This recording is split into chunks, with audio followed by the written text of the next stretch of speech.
almost drown and get caught up in like a whirlpool. Yeah, you can't bring shit back. No? No. Unless you got, I don't know if you have like a permit or something like special like that. Yeah, you can't bring like plants, no animals, no bugs, because you'll fuck up like the environment, like the ecosystem. A lot of things like they're like designated, or they thrive in like these conditions, under these conditions. And if you invite like something else from a different ecosystem that's not supposed to be there, like it can have a detrimental effect on like the whole, wherever you're at. So we did some more story stuff around like lunchtime, during like after the kayaks and all of that. Yeah, we saw like I said, the monkeys. There's a lot of parrots out, not parrots, toucans. A lot of toucans out there. A lot of them look like similar. That was like low key, probably like one of, if not the most popular bird we saw out there. We also saw some like lizards. We saw this one lizard, like the little fast ones that run on water, like because they're so fast. And they didn't know that they were running on water until recently. We saw one of those. There's one time, there's like this big ass prehistoric, like I don't know what the fuck this thing was, like a grasshopper or some shit. This thing was like huge, like the size of a hand, and it jumped on the bus. It like scared some people on the bus. And our guide, he thought he hit it out the window, but it accidentally fell on somebody's lap. That shit was funny. And then he had to slap it back out the window. But all in all, it wasn't really that many bugs out there, or like mosquitoes, or like nothing. It wasn't like really that bad. That was the highlight of that night, the kayaking and everything like that. We get to our next hotel. This was probably one they were all really nice hotels. We had some more training. Yeah, Gabe of Legion Beats, he had his presentation there that night at the new hotel. Tobias had his presentation as well, talking about YouTube. A lot of YouTube strategies, and really cool people, presentations, a lot of new information, really amazing stuff. The following day is like the beginning of the jungle camp day. Yeah, we had to wake up like low-key like pretty early, so even though like me and my roommate, we were up like all night, like talking the whole night, we had like 3 hours of sleep. We had to wake up at like 6:30, I think we had to like leave by like 6:30, or be prepared to leave by like 6:30.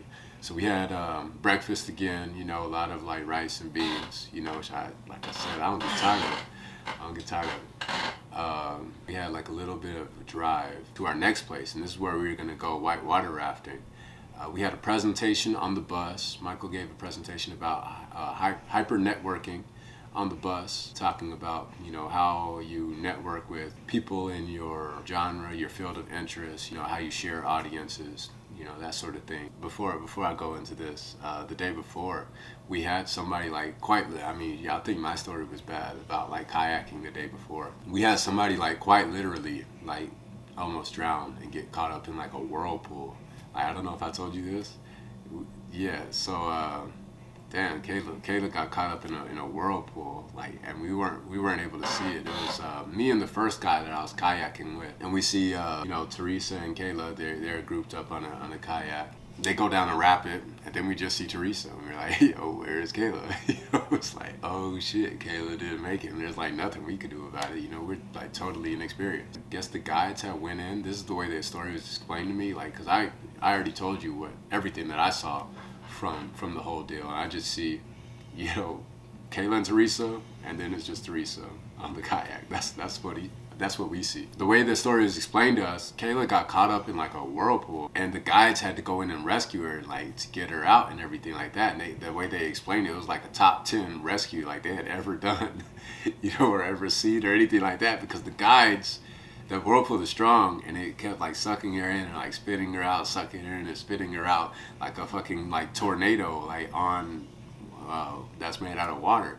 And so they're trying to get in and rescue her from that, and they get sucked in too, so it's pulling them in and having its way. But I guess eventually, like with 2 guides or whatever, they eventually ended up getting her, and everybody made it back, so I'm gonna just clear the air from suspense, right now. All of these things, from the previous day are still on our mind as we're going on. We're about to learn how to whitewater rafting and everything like that. But fortunately for everybody, whitewater rafting, especially within a group, is a lot easier than kayaking. You know, it's one thing to like do something by yourself, on your own, you know, or in like groups of two, and you have like limited experience, and they aren't really like. I mean, the guides are there, but they're kind of like telling you what to do from a distance. Whereas with this whitewater rafting, like the guides are there with us on the boat, you know. So, and it was a decent amount of us. It was like 5, 6, 4 at the.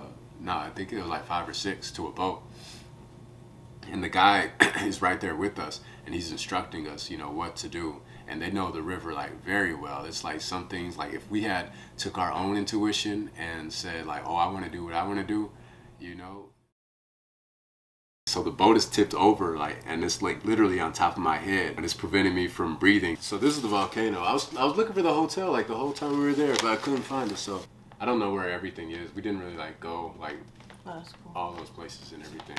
But just to give you an idea, we're going on a little adventure. We went to go kayaking. So this is where this is where the fun begins. It's pretty much like 2 people to kayak. They did like a survey and asked about how many of us knew how to kayak. So about half of us raised our hand. It's a group, by the way. So they're running, giving us the rundown and everything like that for what to do, you know, if you fall out. So we're strapped up in like a life vest and helmet. Some of the more experienced people, they start advocating, saying like it's better to go by yourself. It's easier, you know, if you're just doing it by yourself. And I didn't like have a partner or anything like that. Let me let you know right now, I've never done this before. You know, so they're telling me, yeah, even if it's your first time, you know, you want to go by yourself. I'm like, I don't know. So I was kind of on the fence, you know, either way it went down. I was like, I'm gonna have this experience regardless, and I'm gonna have a good time. That's kind of my perspective on life in general. You know, I ended up pairing with another inexperienced person who had never done this before, and so it was 2 of us, inexperienced people in this together. And little did I know, I didn't know he didn't know how to swim. So we both paired together, and yeah, we had a good time. Psych, no.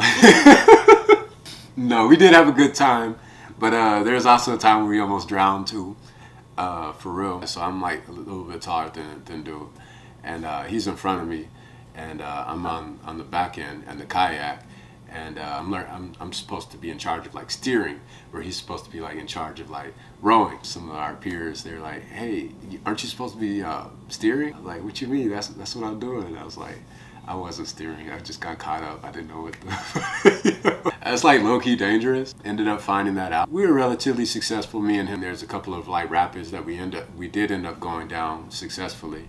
There was like this bend in one of the rapids. We made it down, but I guess the current ended up taking us back into the rapids, and that's when we flipped over and fell out and everything like that. But we were good. The real issue came in where I partnered up with another guy. So everybody's having their different experiences, near-death drowning experiences.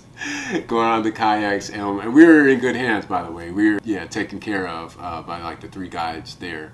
Everybody had their traumatic experience. My partner, he's like done for the day, I guess. Then it was like the founder, the organizer of the group, Michael from Modern Musician. Like his partner, Christine, she had her fair share for the day as well. So me and Michael, we decided to pair up. And this time Michael's tall. Michael's tall as hell. So he was in the back and I was in the front this time, and we go down the rapid together. At first, we thought we were good. We had made it and everything like that. Then it turned out like, nah, we weren't. Shit didn't go down like that. So this time, boat flips over again. That's standard, per usual. Things a little bit different this time because I'm stuck underneath the boat. So the boat is on top of me, and I'm like trying to push up on it.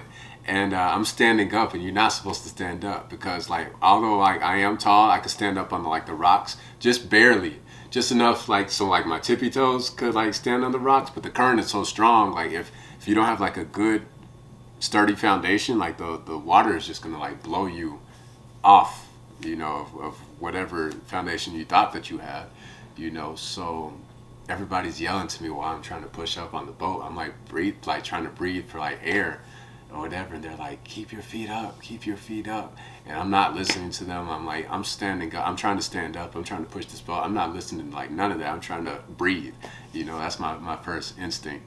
And I'm even like waving my hand outside the boat, like, so the boat is tipped over, like, and it's like literally on top of my head, and it's preventing me from breathing. I'm under the boat and everything like that. So I'm waving my hand out, my arm out from the other side of the boat. You know, the boat ends right here, so like maybe if somebody will like grab me from out of it, or they'll see like, you know, like she's not going good, you know, whatever, you know, or shit, wave my final farewells. Alright, y'all, it's been fun, it's been real. Shit, I came out here to Costa Rica, I didn't know I wasn't going back, you know what I'm saying? So, yeah, that's how that went down. But then they start saying, feet up, and I'm like, I ain't trying to hear none of that shit, I'm trying to breathe, right? And so I realized why they were saying that, because like as the water was blowing, was pushing you forward, you start, and like I could stand up a little bit, like I said, but as you going down the river, like you start hitting rocks, because rocks are like mad uneven, you know, the rocks underneath the water and everything like that, but you can't like see that if you're outside of the river. But man, them rocks started tearing my feet up. It's like tearing my legs up on top of not being able to breathe, you know. So okay, I'm gonna start to listen now. I'm gonna start, you know, so like, you know, between which one you want, you could choose your air on one hand, you could choose your legs on the other. You know? It was like the river had me in a hostage situation, and was like, you want to breathe or you want your legs? You know, so I was like, oh fuck, I gotta choose. Well, let me see what these legs are talking about. If I'm not able to breathe, right? Maybe I could save my legs. You know? Shit, if y'all put me in a casket, all right, at least I have my legs in the casket. Right? So I was like, oh fuck, you know. So I started listening, and like you got the life vest on, so I didn't know, like, common sense, duh, you know, you'll float. I'm not thinking about that. I'm thinking about my legs. I'm thinking about breathing, you know. So I started keeping my feet up, you know, and surprisingly, miraculously enough, when I keep my feet up, like I'm able to float. And so now that I'm able to float, instead of standing up, I'm not standing up between the raft and the ground. Now I'm floating between, you know, the water and the raft. So now that I'm able to float, I float out from underneath the raft. But I'm still floating. I'm still gone, you know. Like, so, and it's not like fast, but it's like at a decent pace, and I'm not controlling like nothing. So like I'm still floating, like going downstream or whatever. But eventually, like one of the guys, he was further down the river, he like grabbed me and like pulled me aside and everything like that. I'm sure Daniel has something to do with it. I don't even know who pulled me out, honestly. But I appreciate them for doing that. What happened to the other guy when I was in the boat with you? Oh, he was good, yes. So he actually paid attention and was listening to the instructions and shit. And he's taller on top of that too. But yeah, I didn't even see it because like I was in front of him and he was behind me, so I didn't even see where he went. But he was one of the people yelling, "Feet up, feet up!" Like I could tell and recognize the voices and everything like that. But he was already good. He didn't go downstream with me. So yeah, I don't know how he got out, but he definitely got out before I did, for sure. For sure. Yeah, so shit could have turned out, you know, very differently. You know? No Omay. No Omay. Oh man, good times. I ain't gonna forget that. You know? I was realizing like why I do this, why we put ourselves in the situations that like life and death, you know, for the purpose of new experiences and everything like that. Like sometimes we get caught up in like the day-to-day minutia of shit. You know, and sometimes like we forget to like live, and we forget like that, oh, life's real. You know, you get caught up in like the day to day, and like not want to, you be so stuck in your comfort zone, you won't know what it's like to venture out and have those new types of experiences, you know, that challenge you and to remind you like, hey, life's real. You know, so you know, you might be cool for this minute, but shit could change like real quick and go like left. You know, so that kind of helped put things in perspective for me. But I'm about to go out, you know, so I just started accepting it.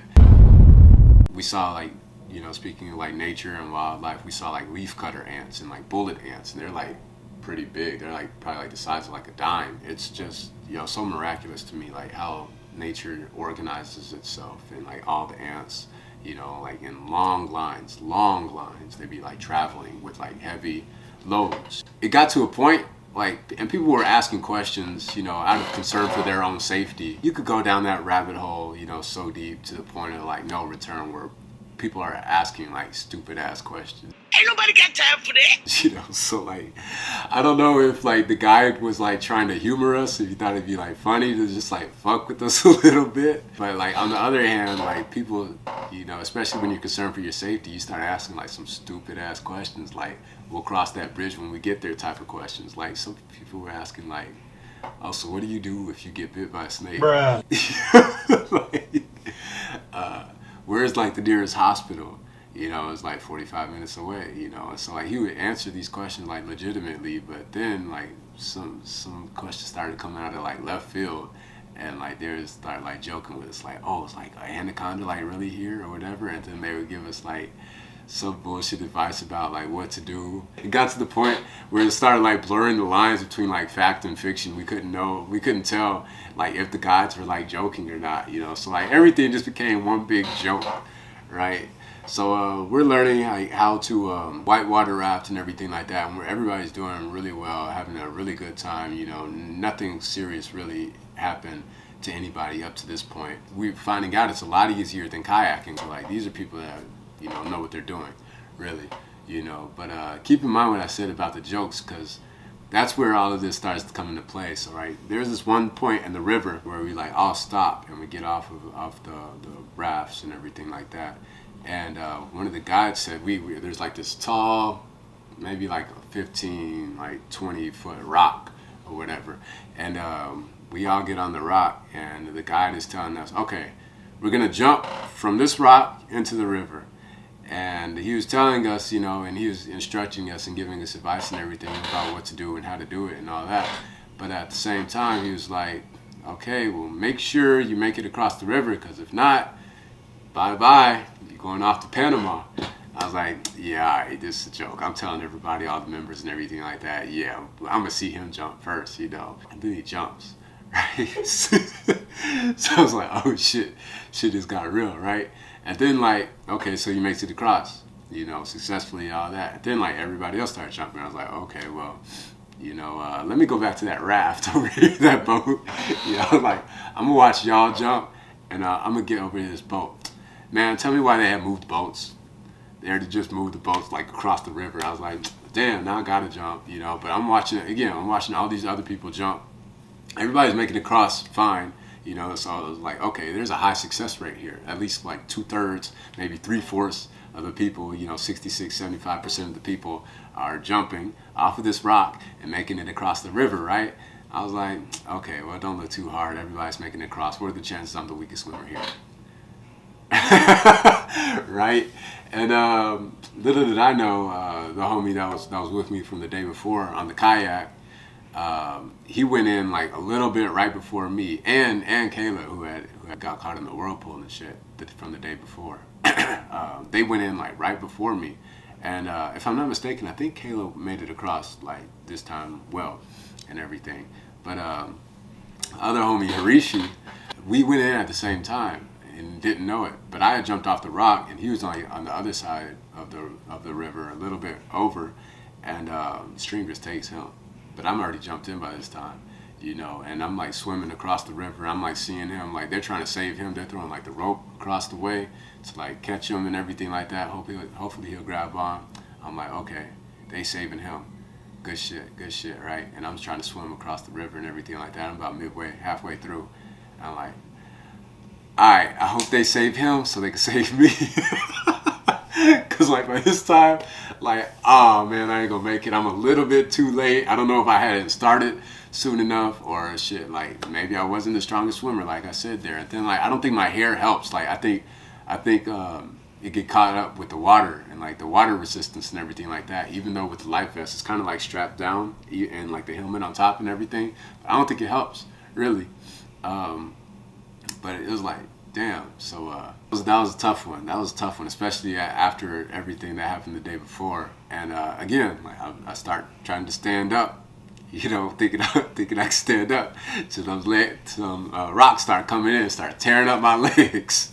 It's like, nah, Okay, so I started keeping my feet up for a little while, and then I start floating on the other side of the river, the opposite side of the side that I need to get on.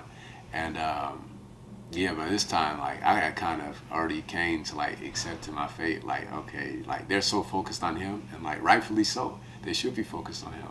But I'm about to go out. So I just started accepting it. At this point, like, shit, it is what it is. Like you came on this trip, you signed the waiver and everything like that. So I started like grabbing onto like branches and shit when I started hitting the other side of the bank, whatever I could reach, whatever I could get my hands on. The first sticks, they weren't like big enough to like support my weight, so like they just break off in my hand. So like, okay, well, try that. And so we grabbed some more sticks, and these are actually like strong enough to like, I grab hold of them and won't let go, and then from the other side of the river, they started yelling at me, let go of the sticks. I'm like, y'all got me fucked up right now. Y'all told me to jump off this rock. I thought y'all was joking, and now y'all tell me to let go of these. Nah. I said, y'all gonna have to come and get me. So that's exactly what they did. They had one of the guides in the kayak come paddle over and everything like that, and that's what he did. He came to get me. And so I grabbed onto the back of his kayak, and but there wasn't enough space on that kayak for me to get in as well. So he had to like, take me to another boat, and this is like a whole different boat. Like these are totally unrelated to the people in our group. They're in a whole different group. They see me like struggling and everything like that, and so like they grabbed me from the kayak. I'm holding onto their boat on the string or whatever, and that was a struggle in itself to get me from out the water to pull me onto their boat. And first thing I was worried about, dude Harishi, who had went off before me. I was like, man, where's the other guy? Is he all right? And like they had got him too. So like I said, everybody made it through. Everybody made it through successfully and survived. So just count my blessings. You know what I'm saying? So man, I didn't like how he came at me. He came at me for like taking shits like eggs, bro. He said. It was time for the zip lining, all in the same day. It was pretty much like the adventure day, So we did a little bit of walking, and we after the rafting incident, we go into the jungle camp. Oh, and by the way, like there's indigenous people out there, like natives, like, and I don't know how you distinguish or tell the difference between like, the indigenous and like the rest of the people, because they were wearing like the same clothes. Like low key, we were expecting like some like Tarzan type shit, like I don't know, like a butt flap or like some I don't know, necklaces, like you coming up in this American culture, you get exposed to like a whole bunch of low key bullshit, from like TV or whatever, or other people's experience. And I don't know. I guess I gotta take other people's word for it. I guess some of it is true, but like a lot of it's not. At the same time. So like these people was like mad regular. They just didn't really want to talk to us. They didn't really fuck with us or nothing like that. And I'm assuming like some of them probably didn't speak like the language, like even like Spanish. Some of them got their own languages. That's what we were explained to by the guides. So we would see them every now and then, like crossing the like bridge from one side of the river to the other. The guide explained to us that sometimes they would carry like 50 pounds of goods, of rice or beans or whatever on their head, like 2 miles, into town or whatever, like just like they do in Africa, And he's like, wow, but they would be dressed up in like Nike and like regular shit, just like everybody else, So he's like, how do you tell? It's like, you just know. So okay. So one of those things that you use your intuition for, or whatever, I guess. So from there, after the rafting incident, we go jungle camp, right? And we had prepared for this. We knew going into it that there would be no electricity at this next establishment that we would be at. So this is like the next hotel that we're at. No electricity, but the view is beautiful, gorgeous. Yeah, really amazing. They tell us where our rooms are, and so from there, after we get kind of settled into our new rooms and have a little bit of lunch, they're preparing dinner while we go off and do zip lining and the Tarzan swing as well. We change from our life vests, our life jackets, to it's like a strap or whatever. Like we were strapped up for our gear for like zip lining. They explained to us, how to zip line. Another beautiful view, really cool experience. So far as activities are concerned, I think zip lining was my favorite activity that we did. And then I liked the rafting too. And the zip lining, you just going in the air and like you taking it all in, and you're in Costa Rica and shit, and you can like see the view is pretty amazing. So there were like 3 zip lines. I got stuck towards like the 3rd one because I was like leaning, I guess, too far on one side or the other. And to prevent that, you would lean to the other side, the opposite side. And eventually, I guess I did that too much, and I like stalled out, maybe like 20 feet out, But they explained to me, they just yelled instructions to me how to pull myself across, and that's what I did. So nothing too serious. Then from there, it was a little bit of a walk to the Tarzan swing. I don't know if I would compare it to like bungee jumping, but I didn't know what Tarzan swinging was. So like, if you don't know what it is, I guess you could look it up. But like, that's the next closest point of reference that I have to it, was kind of like bungee jumping, So they explained to us how to do that again, gave us directions. That was really cool too. They said I had a funny reaction to it.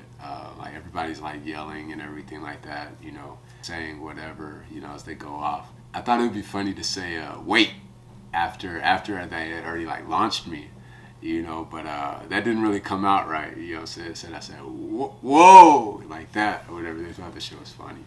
So I'm sure they have us all on tape, on camera and everything like that. Maybe I'll share the footage with y'all if we get it. From there we had dinner. We go back to the jungle camp. Like I said, no electricity. We just have like a couple of lights. I had some fire-ass lights. I'm glad I got the lights that I did. We had some more conversations, talking about like systems and procedures and how to sustain a business, those kind of discussions. We also had 2 presentations. Everybody's presentations was fire, but this presentation was a lot about like branding and like the 3 words that you use to describe, yourself, and like how each artist has like 3 words that people, I guess, mostly identify with, and you and your brand with, what people are known for, and then also like their one flaw that they use to their advantage or their benefit, that again helps distinguish them, from everyone else. Christine's presentation was about, promoting yourself and networking, how to do that like locally, developing and meeting with people, developing relationships that are probably like last a lifetime. After that, we had dinner. We had a situation at at jungle camp at the hotel and everything. So I'm gonna share this. I don't know if we'll actually like keep it in the video or whatever. I don't know. Maybe it'll give us like some character, some flavor or whatever. But so like we already didn't have electricity like in the camp or whatever, so we had to like figure out, how to take showers. We're gonna take showers with like lights on, with the flashlights rather that we have. And then like the water ran, but it's not like running like any cities, that we're really in. So like water is not like really running like normal, and it's cold. No, I'm not taking a shower that night, because like it's cold. We just went whitewater rafting, and we're going back again to do it in the morning, because we're like halfway through the river or whatever. So there's a point I ended up dropping a deuce in the toilet, and this shit clogged the shit up, and we could like flush it. And like me and my roommate, we was talking. I tried to like bribe him into like, cause there's a plunger there and everything like that, but this shit didn't really work, So I was like, "Hey, bro, you wanna plunge my shit down the toilet for me?" dude wasn't having it.